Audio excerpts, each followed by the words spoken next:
readers, this is Johnny Hunkins at Popular Hot Rodding Magazine, and today we're here at Outlaw Motorsports to complete the build-up of our 454 cubic inch Windsor.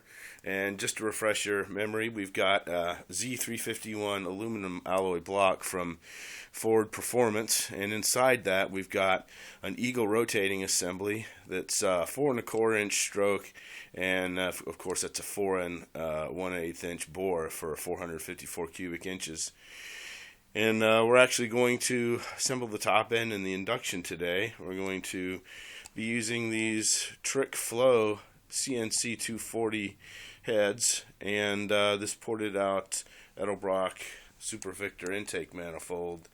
You've already got the camshaft in there as we showed you the last time, and very shortly Ron Estjen here is going to show you the specifics of putting the final touches on this build. I'm going to start out by putting on our Engine Quest cover. Ford doesn't make these anymore. This is a TC351A part number. It's a factory style aluminum cover designed for the 69 to 74 351 Windsors. And time for our ATI pointer to go right on the front cover.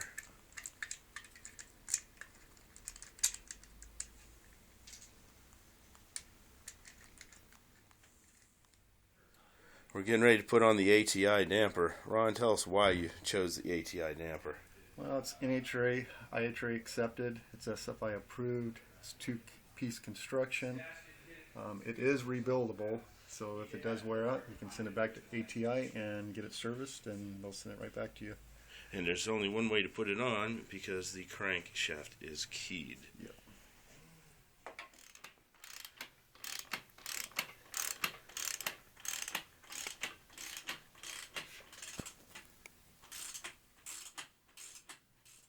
Here's an interesting operation. This ATI pointer is adjustable, and before you put the cylinder heads on, you actually have to adjust the pointer so that it says top dead center 0 degrees when the piston's actually on top dead center. So we're actually just setting the pointer and locking it down before the heads go on. Next on the agenda is putting the pan on. We have a really nice Moroso pan and a Moroso pickup attached to a milling oil pump. And prior to us coming here today, Ron has actually set the pickup and the pump for the proper clearance, getting the pickup the right height off of the floor there, and also shimming it and making sure that the pan and pickup tube don't interfere any.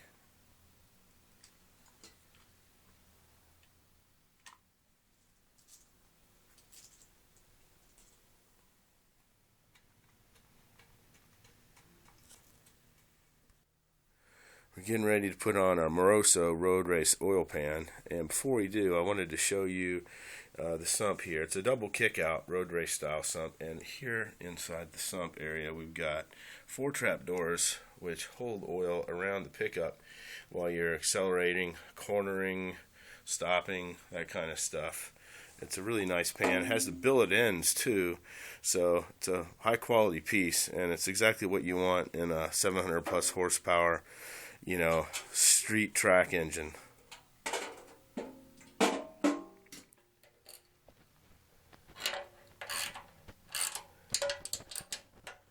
Well, for head gaskets, we're using the Felpro MLS gasket. That's a multi-layer steel, and those things have a lot of resistance to detonation and moving around. Back in the old days, we had all kinds of trouble with Windsors getting them to seal, and with these bad boys, they're very resilient to variations in clamping load and over the life of the gasket. These are obviously reusable versus the old style graphite or standard composite gaskets, but these are the way to go whenever you're doing a high horsepower engine like this, and we're looking to retain probably over 700 horsepower within these cylinders, so we like this. The heart of any engine is the cylinder head. Without a good cylinder head, you're not making power. And this particular cylinder head we're using here is made by Trickflow Specialties. It's called a 240 CNC high port head. And this piece is the product of many years of development with their cylinder heads. This is kind of what TFS is known for. They cut their teeth on small block Fords 20 years ago, and this is the culmination of that. This particular head has been fully CNC ported on the intake and the exhaust. Ron, spin that around and show the intake port there. There's really nice, as you can see, very nicely ported runners there, and we've got some nice heart shape combustion chambers. These heads actually flow about 355 CFM of flow right out of the box at 800-inch lift.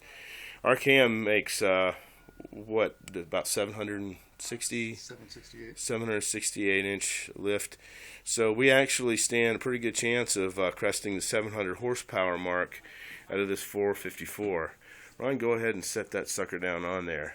Of course, he's already cleaned the cylinder heads, making sure they're free of debris and dust on the mating surface. Ron, what's the secret to torquing these heads on? The MLS gaskets have anything to do with the torque specs or sequence? And what kind of lube and so forth are you using? Well, you got to use the sequence for each determined engine. You know, the bolts torque is usually set by ARP or OE manufacturers. Really doesn't have anything to do with the head gaskets. And then the lube, we're using the ARP assembly lube for each of the nuts on the studs. That's probably Molly lube, yeah. I'm guessing. And are you using a stair-stepped torque sequence? Yes. We're going start at 30. We're at 60, and then I'll go to about 90, and then the final torque. So now you use a 4-step. Are you using a spiral pattern that starts from the inside and goes out? Yeah, it starts in the center, up and down, and work your way outward. Just like as if it's a small block Chevy or big block Chevy or Ford. Just a lot less bolts on a Ford. Ron's putting the lifters in right now, and these are solid roller lifters from Comp Cams. These are the Race Elite lifters, which Ron, show one of those up close for us. These things have a much larger heavy-duty axle. They've got some EDM oiling holes that go feed the axle directly from the galley there, and these are the top of the line that Comp offers for this type of motor. Anytime you've got a really high lift race engine, we really recommend the Race Elite lifters. One other thing too, notice how he has been soaking the lifters in a cup of oil the entire day. That's to make sure that there's all lube in all the little passages inside the lifter. With our really high lift cam, we had to make a choice of either using a 100-inch longer valve or lash caps. And if we were going to use a longer valve, it would have cost a little bit more and created some other headaches for us. So the solution was to use these manually lash caps that will maintain our valve train geometry. Now Ron's already set this up previous to this. He's mocked it up. So he knows exactly the sweep pattern he's going to get with his rocker arms.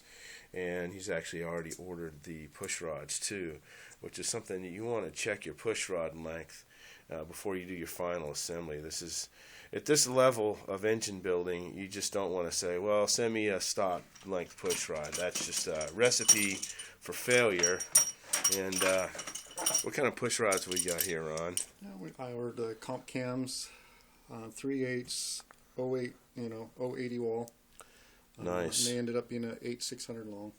To get it right. 8/600 with the lash caps and our rocker arms.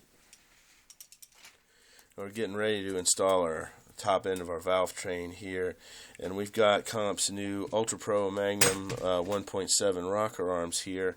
Now, generally on a motor this horsepower, you'd kind of be crazy not to use a shaft rocker system, but we've actually got an excellent set of rocker arms, and we have really good guide plates in there, and we also have these trick flow stud girdles. So that's just going to help us maintain our valve train stability at that high of a lift at high RPM.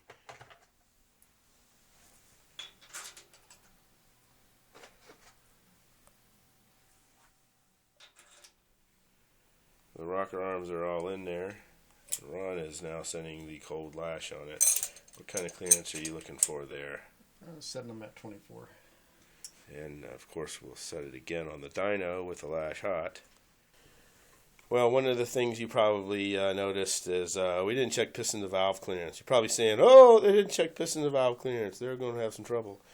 Well, actually Ron did that in advance. This is a piece of his kid's Play-Doh, I guess. And he put it in, actually had to mock up the cylinder head before he got here. And I'm guessing you put checker springs on it to check it. No? Okay. So you just basically oil this up, you put it in on your piston, you bolt the cylinder head back down, and you just rotate the crank over, and then when you take the cylinder head off, you can see what your piston to valve clearance was. This mics out to about 300 thousandths, so we have more than enough a piston to valve clearance. In fact, Ron, you could probably put a bigger cam in it later if you wanted. So certainly exists as a possibility. So we're definitely in the safe zone there. Now, this is a stud girdle, and in situations where you're going to have really high lift, high RPM, a lot of valve spring pressure, there's a lot of forces that can conspire against you and cause instability in the valve train. A stud girdle like this is a really inexpensive way to stabilize that valve train without going to shaft rockers. And it's pretty simple. It just goes right on the tops of the rocker arms, the studs there, and just tighten it up.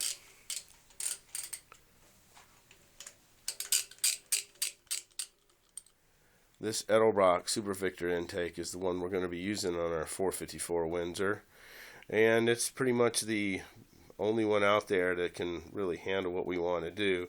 Now, when we ordered our camshaft, we got a recommendation from Judson Massengill on the camshaft. He's at the School of Automotive Machinists, and he said if we wanted to make our horsepower goals, we were going to have to really port the heck out of it. But actually, we didn't so much port the heck out of it as just do a simple, very basic port matching job on the with the cylinder heads, and you can see that there's just been a very sort of minor gasket matching, port matching on the cylinder head side of the intake, and inside the intake manifold, there's actually no working inside whatsoever. So for all intents and purposes, this is basically a bolt-together, engine.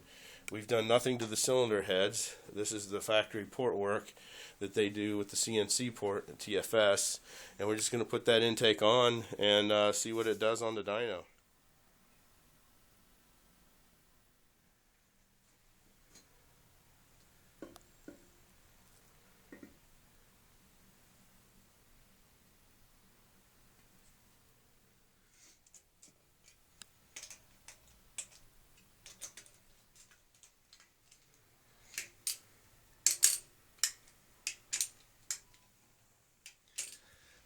You can see the ports match fairly well on the heads.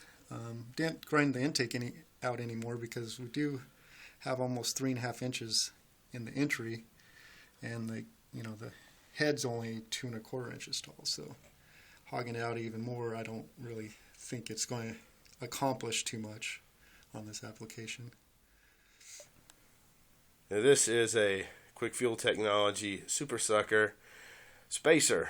And these work pretty good, don't they, Ron? Yes, they do. We've always picked up about 10 to 11 horsepower with these over a open aluminum spacer. So we're definitely going to just give us everything we can get on this. This is our carburetor, Quick Fuel Technologies BDQ 950 in black diamond coating. The black diamond coating looks gorgeous. It's also really good. It resists chemicals, and it also keeps the charge cool going into the motor. 950 CFM double pumper. It's got it's all aluminum construction. It's got billet base plate. It's got an aluminum center section, and it's got aluminum bowls. and it's also got the billet metering blocks. Ron, go ahead and put that on our motor. We had this specially made at the Quick Fuel Technologies custom shop. We actually did a video that we brought to you a couple months ago that details this thing. It is an amazing carburetor, and for the money, you really can't go wrong with it. This thing should be able to supply our 454 with plenty of fuel on the dyno, and if we're going to be able to make 700 horsepower, this is the carburetor to help us do that. Well, you can't go wrong with a mechanical water pump. If anything happens to it, it's pretty obvious what's going on with it. And if you're going to have a mechanical water pump, having an Edelbrock is a great way to go. They've been making water pumps for like, a half a century now. They're really good, and we've never had any problems with them, and they always seem to work great. We're going to be using this MSD Pro billet distributor in our engine. MSD makes really, really good stuff. About the only thing that we're doing is we're putting a composite gear on the end. Normally this distributor comes with a cast iron gear, and basically this is going to wear a lot better over time. In fact, it's not going to wear very much at all, but it's not going to cause any problems either. What happens typically is when you have incompatibility with the cam gear and the distributor gears, you get some wear patterns on there that causes it to wear enough to where it'll skip a gear. And the composite gear, these things pretty much are impervious to wear, but they're not actually going to damage your engine, and you won't actually experience any spark scatter as time goes on. It'll maintain a really tight fit there with the cam gear.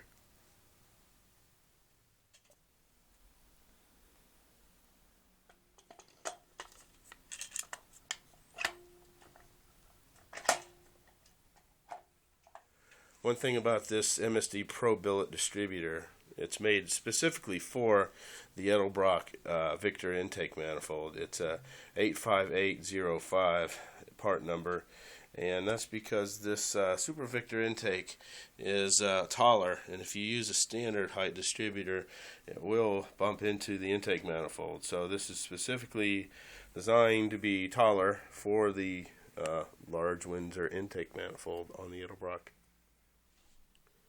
The 454 Windsor is done. So the question on everybody's mind is, can we make 700 horsepower with box stock cylinder heads from TFS? That's what we're going to find out really soon when we go to the dyno. We're going to have everything for you on that right here at Popular Hot Rodding Magazine, so stay tuned. We are here at Bob Erlewine Performance in Winchester, California. Believe it or not, this is a high-performance shop where Bob builds engines and cars, and it really more is like a man cave than anything else. I would say this is probably the ultimate man cave. Here you can see his 69 Camaro, his super stocker that he runs in NHRA. And beautiful big Morton building, very comfortable, clean, beautiful facility. And I'm sure Bob loves to just play here all day long. And Bob's behind the console of his Superflow SF901, and we've got the 454 Windsor on the dyno ready to make a pull here, and very shortly we're going to get right to it. Let's see what it does.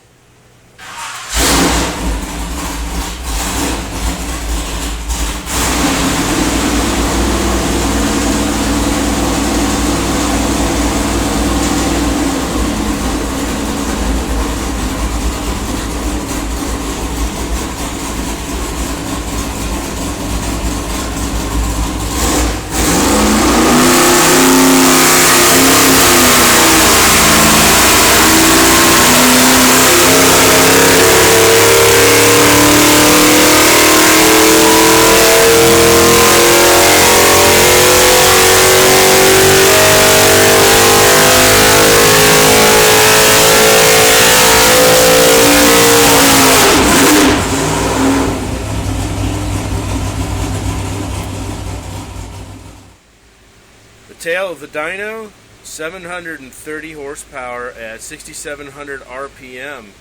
It's one heck of a stout powerhouse, this 454 Windsor is. And it's all with, right out of the box stock TFS high port heads.